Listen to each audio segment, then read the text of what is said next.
Today, we're digging into a really fascinating and maybe a little controversial argument about the hidden power that's sitting in our religious communities. It's a theory that tries to explain not just why so many women fill the pews, but how that very fact could be the key to reshaping our entire society. So let's jump right in. So let's start with a question you've probably noticed yourself. Have you ever looked around a church or a temple or any place of worship and realized, wow, it's mostly women here? Why is that? Well, the source we're examining today doesn't just have an answer. It has a pretty bold theory that connects it all back to family, responsibility, and social structure.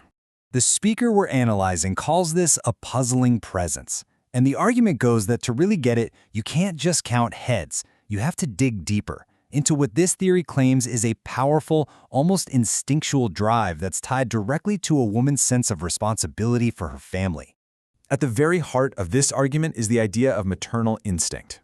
The theory is that when something goes wrong in the home, someone gets sick, there are money troubles, whatever it is, women are wired to feel this intense personal responsibility to fix it. And that drive, that need to solve the problem from the inside, is what supposedly pushes them towards religion to find solutions. Now, this whole idea is really built on a traditional view of gender roles. The man's job, it's out there in the world, making money, providing. Then he comes home to rest. But the woman's role is seen as internal. She's in charge of everything inside the house, and that includes its emotional and, spiritual health. So when a crisis happens inside those walls, that maternal instinct kicks in, and the weight of finding a fix falls on her shoulders. Okay, but this deep sense of responsibility, it doesn't just lead to prayer. According to the source, it has a huge financial impact. This is where we get to what the speaker calls the price of piety. It's an argument that this devotion directly, and often secretly, affects the family's wallet. And this is where things get pretty controversial. The claim is that this intense desire to solve problems at home leads women to take money from the household budget and give it to religious organizations, often in secret, without their husbands even knowing. Yeah, this quote from the source really paints a picture. It compares the act to sneaking dried persimmons. Like taking a small, secret treat for yourself. It's a powerful metaphor for how these donations are supposedly made. A little here, a little there, quietly moving money from the family to the faith. And we are not talking about small change here. The number the speaker throws out is, honestly, it's staggering, 90%. The claim is that a full 90% of all the money flowing into these religious organizations comes directly from women.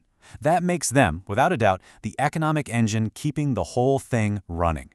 So if that's the business model, right, what happens when those donors aren't around anymore? Well, the speaker argues that the entire system is built on shaky ground. It's like there's a ticking clock and it's counting down to a huge generational collapse. Just look at these numbers. It lays out the whole argument visually. The elderly generation, we're talking a 70% adherence rate. According to this theory, these are the women funding everything. But then, look at the drop-off. The next generation, their kids, are down to just 30%, and the youth, less than 10%. That's not a gentle slope, that is a demographic cliff. So the conclusion here is pretty blunt, and from this viewpoint, it's totally inevitable. Once that older, devout generation is gone, so is the money. The younger generations just aren't filling their shoes, so a financial collapse isn't a possibility. It's just a matter of time. But wait, this isn't just a story about doom and gloom. The argument actually doesn't stop at predicting a collapse. Instead, it flips the script and proposes something pretty radical. What if all that energy, all those incredible networks of women, could be turned toward a completely new and powerful mission? This slide really shows the before and after. On the left, you've got what the speaker calls old charity, giving out food, which the argument says just makes people dependent. But on the right, there's this new idea. Instead of just giving handouts, empower women to become researchers, to actually study the root causes of problems and build systems so people can stand on their own 2 feet. And we're talking about a real, step-by-step process here, not just a nice thought. Step 1, research the real problem. Don't just throw money at it. Then, you test out small-scale solutions. See what actually works in the real world. You analyze the data, you tweak the model, and only then do you roll out the big, proven solution. It's about turning charity from a simple handout into, a science. So who's going to do all this? Well, here's the twist. The argument is that the religious groups themselves are the perfect ones to lead this change.